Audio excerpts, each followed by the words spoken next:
little practice, letting the kids that don't play a lot. Yeah, Out there a little bit? let the young guys get after each other a little bit, have a little fun, play football. You know, that's what it's all about, is playing the game. And sometimes what happens is you get in the grind of the season, there's not a lot of time for that. But this week, you know, each day we'll let those guys scrimmage and, you know, get themselves 20, 30 snaps. And I just think it's good for everybody.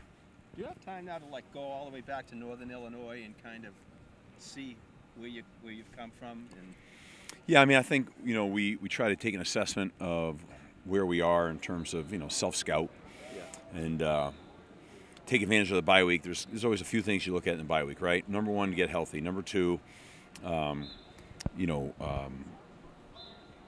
any wrinkles or things that you would like to have gotten to that you haven't gotten to yet, try to see if you can get there now. And, you know, make sure that you've got your tendencies that people are looking at, and whatever you want to tweak, you want to try to tweak a little bit. Right. But you also have a fine line. We're going into week 10, right, of careful not to upset the apple cart, too. You found a little bit of a rhythm. So, you know, that's always all the kind of interesting things. So I think it's a little bit, not a lot of anything. A little bit of self-scout, a little bit of tweaking, maybe a little bit of a couple different things. But at the end of the day, stay true to what has been good to you and try to ride it home. Just talk about Ben at center now. I mean, he's been through some ACC wars. Is he not a freshman anymore? Or? Yeah, no.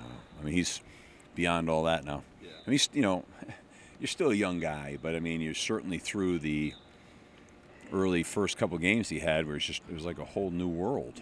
I think that was even more than just being a freshman. Was just changing a position like that was just really overwhelming. I'd never seen a guy handle it like that before. I mean, he did an unbelievable job. I mean, in the big scheme of things, that was pretty unbelievable. The gauntlet of teams we played and how fast he adapted. Like on a Lindstrom pace, like he did it, like Chris did it a little bit? I think more. Really? Well, yeah, because Chris was playing a different position. You know, there's so much at the center position. I think that added an extra dimension. Chris never had to worry about identifications and snapping and all that other kind of stuff, you know. He just had to deal with the fact that he was physically undersized. Now, Ben, on the other hand, doesn't have to deal with the undersized fact. He's a big man. He's a 320-pound, 6'5" guy. So, a little different. That part's different. Chris had to deal with being outweighed by 60, 70 pounds.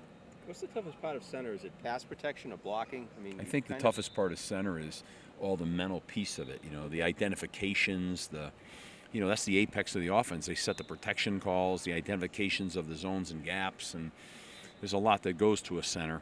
It's a critical spot. That's why when we lost John Baker, that was such a big loss for us, because that gave great confidence to the quarterback, who also was a young guy. And that was the impact that really spun us. You know, same on defense. You know, we lost those linebackers like Connor early, and he had, you know, that was one of the most veteran players, you know. And so those things pivotal guys like that can spin you that way, you know. Yeah, I brought up Ty the other day, but he's leading the team in tackles. Is he just covering a lot more ground? He's playing unbelievable. He's all over the field. I mean, he's taking a leadership role. He's the leader on that defense. He's the most experienced veteran guy in that defense. And, I mean, he's acting like it and playing like it. I'm really proud of what he's done and how he's played. He's really, really taken his game to another level. Are you happy where the passing game is right now? I'm happy that it's progressing. Yeah.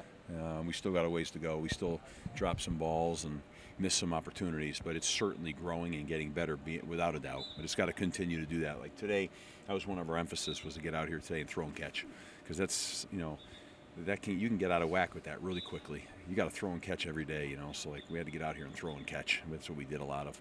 Was Virginia a little bit of a breakthrough on the passing game? Yeah, well, I thought Louisville and Virginia, we made. Louisville's, you know, we more control passes, but Virginia, we got the ball down the field a little bit more, you know.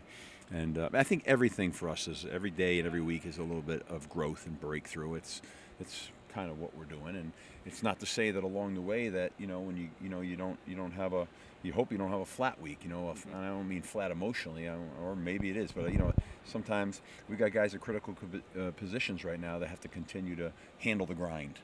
You know, flat, simply put. You know, sometimes with young guys, the grind sort of overwhelms them a little bit. You know, they take their foot off the pedal, they don't even know why they do, and the next thing you know, it's like, whoa, and then you get a wake-up call, and that helps mature you. Well, we don't have that margin for error to have that happen right now, so we're in a foot race for that to not be the case.